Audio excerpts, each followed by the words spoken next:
अस्सलाम वालेकुम, मैं हूं आपका मुअल्लिम अमीर तैमूर। डियर स्टूडेंट्स, मैं आपको खुशामदीद कहता हूं इस्लामियात की क्लास दोम में। आज हम बाब दोम ईमानियात और इबादात हिस्सा इबादात जिसका उन्वान है ईदैन और इस्लामी त्यौहार। आज हम इस सबक में पढ़ेंगे कि ईदैन से क्या मुराद है और इस्लामी त्यौहार कौन कौन से हैं। तो सबक को तफसील से पढ़ने के लिए आप सब अपनी अपनी किताब खोलिए। सबक नंबर 3, ईदैन और इस्लामी त्यौहार। अल्लाहु अकबर ला इलाहा इल्लल्लाहु वल्लाहु अकबर वलिल्लाहिल हम्द। हासिलात ताल्लुम। इस सबक की तकमील के बाद तलबा इस काबिल हो जाएंगे कि वो ईदैन का तारुफ हासिल कर सकें, ये जान सकें कि रमज़ानुल मुबारक के बाद ईद उल फितर आती है, ये जान सकें कि ईद उल अज़हा जुल हिज्जा के महीने में आती है, ईदैन के मौके पर किए जाने वाले कामों के बारे में जान सकें, पाकिस्तान में मनाए जाने वाले दीगर इस्लामी त्यौहारों के मुतल्लिक जान सकें। पढ़िए, अल्लाह ताला का इरशाद है। तर्जुमा, अल्लाह को हरगिज ना उन कुर्बानियों के गोश्त पहुंचते हैं और ना उनके खून, बल्कि उस अल्लाह को तुम्हारी तरफ से तकवा पहुंचता है। तारुफ। दुनिया भर के मुसलमान साल में 2 ईदें मनाते हैं, ईद उल फितर, ईद उल अजहा। पहले ईद उल फितर मनाई जाती है और बाद में ईद उल अजहा मनाई जाती है। आइए अब हम इन दोनों ईदों के मुतल्लिक जानते हैं। ईद उल फितर रमज़ानुल मुबारक के रोजे मुकम्मल होने के बाद शवाल की पहली तारीख को ईद उल फितर मनाई जाती है। इस ईद को मीठी ईद या छोटी ईद भी कहते हैं। इस ईद को मीठी ईद इसलिए कहा जाता है कि इस दिन मीठी चीजें जैसे सवैयां, खीर और मिठाइयों वगैरह का एहतमाम किया जाता है। इस ईद पर बच्चे बहुत खुश होते हैं क्योंकि उन्हें इस दिन अपने बड़ों से नकदी की सूरत में ईदी मिलती है। इस दिन मुसलमान सुबह सवेरे उठकर गुस्ल करते हैं, अच्छे कपड़े पहनकर खुशबू लगाते हैं, कुछ मीठा खाकर ईद की नमाज पढ़ने मस्जिद या ईदगाह जाते हैं। ईद उल फितर की नमाज अदा करने से पहले फितराना देते हैं। ये फितराना गरीब, मोहताज और मिस्कीन लोगों को दिया जाता है ताकि वो भी ईद की खुशियों में शरीक हो सकें।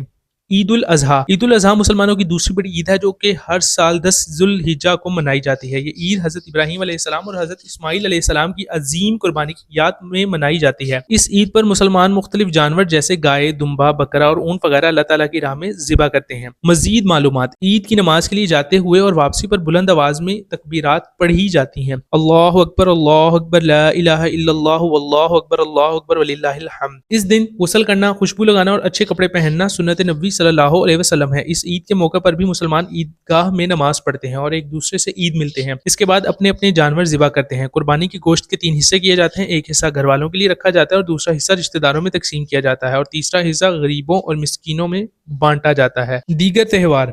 इन ईदों के अलावा पाकिस्तान में ईद मिलादुन नबी सल्लल्लाहु अलैहि वसल्लम, शब मेराज और शब बारात के त्यौहार भी बड़ी अकीदत और एहतराम के साथ मनाए जाते हैं। हासिल कलाम। खुशी के त्यौहारों में सबसे बड़ा त्यौहार ईद का होता है। मीठी ईद हमें अपने प्यारों के साथ खुशियां मनाने का दर्स देती है। इस त्यौहार के मौके पर हमें गरीब मुसलमान भाइयों की जरूरतों का ख्याल रखना चाहिए। दीन इस्लाम हमें खुशियां बांटने का दर्स देता है क्योंकि खुशियां बांटने से बढ़ती हैं और गम बांटने से कम होता है। ईद उल अज़हा हमें कुर्बानी और एसार का दर्स देती है। याद रखें कि अल्लाह ताला को जानवरों के गोश्त, खून और हड्डियों की हरगिज़ ज़रूरत नहीं, बल्कि इंसानों में कुर्बानी देने का जज्बा पैदा करना ही ईद उल अज़हा का असल मकसद है। डियर स्टूडेंट्स, हमने इस सबक को तफसीलन पढ़ा। इस सबक में हमने पढ़ा कि ईदैन से मुराद ईदें हैं और वो कौन सी 2 ईदें हैं। एक है ईद उल फितर जो कि रमज़ान के रोज़े रखने के बाद बतौर इनाम अल्लाह ताला ने हमें दी है, और इसके साथ ईद उल अज़हा जिस दिन कुर्बानी के जानवर जो हैं वो ज़िबा किए जाते हैं। इसके साथ जो त्यौहार हैं उसमें शब मेराज है, शब बारात है जो मुसलमान जोशो खरोश से मनाते हैं और इसमें अल्लाह ताला की रज़ा को अपनाते हैं।